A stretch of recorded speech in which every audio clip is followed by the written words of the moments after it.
Hello students. Recently आपका JEE mains का जनवरी का 2026 का अटेम्प्ट कंप्लीट हुआ है और अभी एनटीए ने क्वेश्चन पेपर और प्रोविजनल आंसर की भी रिलीज़ कर दी है। आई एम श्योर आप लोगों ने अपने आंसर की से अपने क्वेश्चन पेपर में मार्क्स लगा लिए होंगे। हो सकता है कुछ लोग उसमें खुश रहे हों कि हाँ हमारी परफॉर्मेंस अच्छी रही, हो सकता है कुछ लोग डिसअपॉइंट भी हो गए हों कि थोड़ा सा हमारी एक्सपेक्टेशन से कम परफॉर्मेंस रही।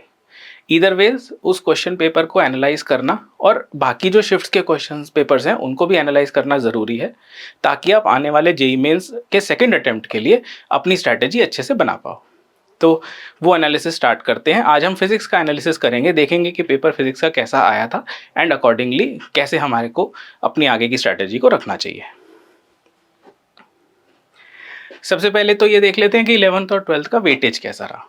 जनरल पैटर्न तो यही देखा गया है कि 11th के जो क्वेश्चन हैं वो थोड़े से कम पूछे जाते हैं और 12th के जो चैप्टर्स हैं उनका थोड़ा सा ज़्यादा वेटेज रहता है।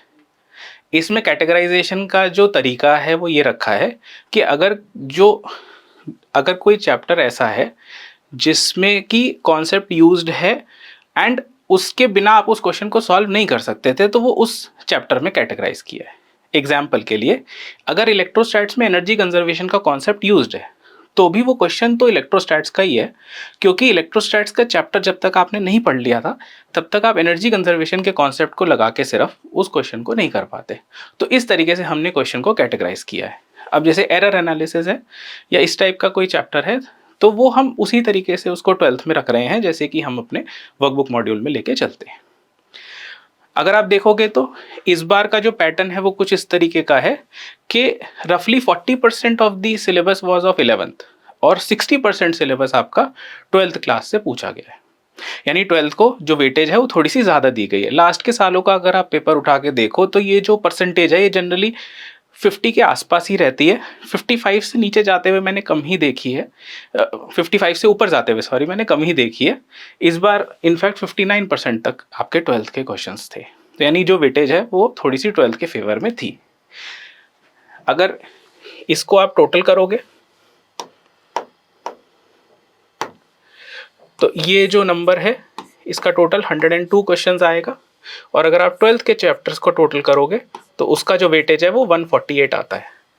यानी रफली 100 questions class 11th and 2 out of 250 150 questions were of class 12th रफली। इसमें अक्रॉस पेपर्स बहुत ज़्यादा वेरिएशन है नहीं। आप देखोगे तो ऑन एवरेज रफली 10 क्वेश्चन पर शिफ्ट 11th के टॉपिक्स हैं एंड रफली 15 क्वेश्चंस पर शिफ्ट आपके 12th के टॉपिक्स हैं। अक्रॉस शिफ्ट ऐसा नहीं है कि किसी को कोई स्पेसिफिक शिफ्ट मिल गई तो बहुत ड्रास्टिक चेंज आ गया। एक शिफ्ट 23rd की मॉर्निंग आप कह सकते हो जिसमें 12th का वेटेज हाईएस्ट रहा और 11th का ऑफ कोर्स ऑब्वियसली सबसे कम रहा, बट मोरलेस ओवरऑल सिमिलर ही रेंज में ये हैं। तो इस बात से कोई फ़र्क नहीं पड़ेगा कि आपको कौन सी शिफ्ट मिल रही है, आपका जो पैटर्न है या जो 11th-12th का बाइफर्केशन है वो मोरलेस वही रहता है। अब इस चीज़ का फ़ायदा हम आगे की प्लानिंग के लिए कैसे उठा सकते हैं? हम ये इंश्योर कर सकते हैं कि अब आगे चल के, क्योंकि हमारे बोर्ड एग्जाम्स आ रहे हैं जिसमें सिर्फ 12th का टॉपिक्स आएंगे, तो हम उन टॉपिक्स को अच्छे से कर लें। उन टॉपिक्स को जब हम कर रहे हैं तो साथ साथ इस ऑब्जेक्टिव से भी ध्यान दें कि हमारा मेंस की तैयारी अच्छी हो जाए। बोर्ड्स में जनरली डेरिवेशन बेस्ड क्वेश्चंस होते हैं। आजकल तो बोर्ड का पैटर्न भी थोड़ा सा इंप्रूव हो गया है एंड आप उसके लिए जब तैयारी करोगे तो जेईई मेंस की भी तैयारी ऑटोमेटिकली हो जाएगी। बट हम अगर वो टॉपिक्स को अच्छे से कर लें और जब हमारा बोर्ड एग्जाम खत्म हो हमारे पास जो समय बचा है वो सिर्फ हम 11th के लिए यूज़ करें, तो आई थिंक वो मोस्ट ऑप्टिमम तरीका रहेगा आगे के लिए तैयारी करने का। चैप्टर वाइज ब्रेकअप पे आते हैं। पहले 11th को एनालाइज करते हैं। 11th में मैक्सिमम जो टॉपिक्स, जिस टॉपिक से मैक्सिमम क्वेश्चंस थे that is gaseous state and thermodynamics. This was expected also. ये टॉपिक हमेशा ही थोड़ा सा ज़्यादा इंपॉर्टेंट रहता है। अगर आप PYQs का नंबर देखोगे तो इस चैप्टर के जो PYQs का नंबर है वो ज़्यादा भी होता है। इसके अलावा रोटेशनल मोशन से काफ़ी क्वेश्चंस आए। ये क्वेश्चंस का जो डिफ़िकल्टी लेवल था वो भी मॉडरेट लेवल का ही था, यानी बहुत आसान क्वेश्चंस इस टॉपिक से नहीं पूछे उन्होंने। ये जो डिस्ट्रीब्यूशन आप देख रहे हो 11th का, इसमें काइनेमेटिक्स और मोशन इन 2D ये दो चैप्टर्स है जिनसे थोड़े से कम क्वेश्चंस रहे, लेकिन अब ऐसा पॉसिबल है कि काइनेमैटिक्स के किसी कॉन्सेप्ट को किसी दूसरे चैप्टर के साथ क्लब करके पूछा हो और वो चैप्टर 12th का हो, तो इन अ वे इनडायरेक्टली पूछ लिया हो, इसकी पॉसिबिलिटी तो है। तो even though the number appears low, it could still be large because they are being clubbed with concepts of class 12th। 12th में अगर आप देखोगे तो मॉडर्न फिजिक्स से 22 सवाल थे, which is highest for any chapter. Modern physics वैसे भी इंपॉर्टेंट चैप्टर है, अगर आप PYQs का नंबर देखोगे तो वो बाकी सब चैप्टर्स से ज़्यादा है। तो पुराने सालों में भी ज़्यादा क्वेश्चंस आते हैं, ऐसा कोई सरप्राइज नहीं था। इस साल जो पेपर हुआ उसमें भी जो नंबर है वो ज़्यादा ही रहा। इसके अलावा रे ऑप्टिक्स से नंबर ज़्यादा है, 20 क्वेश्चन रे ऑप्टिक्स से पूछे गए, हर साल ज़्यादा ही पूछे जाते हैं। तो again there is no surprise element, ये एक्सपेक्टेड ही था कि इससे क्वेश्चन ज़्यादा आएंगे। जो क्वेश्चंस थे उसमें बहुत डिफिकल्ट कैटेगरी ऑफ क्वेश्चंस नहीं पूछे हैं, questions were very straight forward and very scoring. Modern physics में भी क्वेश्चंस काफ़ी स्कोरिंग नेचर के थे। इसके अलावा जो इम्पॉर्टेंट चैप्टर हमें इस बाइफर्केशन से दिख रहा है that is electrostatics and DC circuits. ये दोनों से भी काफ़ी ज़्यादा क्वेश्चंस पूछे गए हैं and again the questions were not very difficult.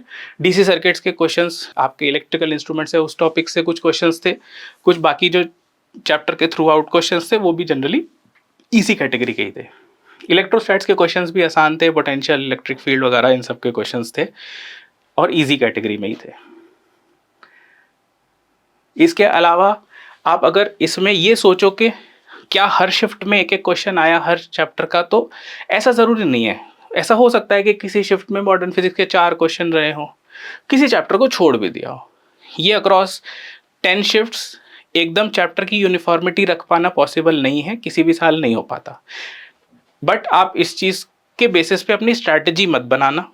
Reason being, ऐसा हो सकता है कि किसी एक चैप्टर के क्वेश्चंस बहुत कम हों लेकिन आप ही की शिफ्ट में वो ज़्यादा आ जाए। तो आप इसके बेसिस पे अगर स्ट्रैटेजी बनाओगे तो then again your performance would be luck based. अगर आपकी परफॉर्मेंस उस दिन आपके जो पेपर है उससे अलाइन कर गई तो आपके मार्क्स अच्छे हो सकते हैं। 1% ऐसा हुआ कि वो अलाइन नहीं करी तो ये भी पॉसिबल है कि आपके उससे आपको काफ़ी नुकसान हो जाए। तो बेटर ये रहेगा कि आप सारे ही चैप्टर्स को करो, उनके बेसिक रिजल्ट्स को याद कर लो, उनकी एप्लीकेशन सीख लो, जो कि आप PYQ से भी थोड़ा सा फ़ायदा उठा के कर पाओगे। इसके अलावा एक और इंटरेस्टिंग चीज़ ये थी कि इस बार स्टेटमेंट टाइप क्वेश्चंस थे और वो एक डिफरेंट फॉर्मेट में थे। काफ़ी सारे क्वेश्चंस ऐसे थे जिसमें 4 या 5 स्टेटमेंट्स दी हुई थी और उसको मल्टीपल करेक्ट फॉर्मेट में बना के पूछ लिया।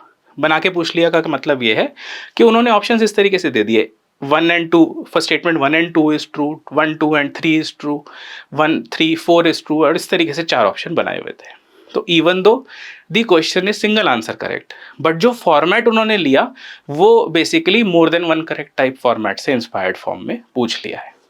तो आपको आगे चल के अगर प्रैक्टिस करनी है तो कुछ इस टाइप के क्वेश्चंस की प्रैक्टिस भी कर लेनी चाहिए, या आपको इस चीज़ के लिए अपना माइंड मेकअप कर लेना चाहिए कि जो क्वेश्चंस पूछे जाएंगे वो मल्टीपल करेक्ट फॉर्मेट के भी हो सकते हैं।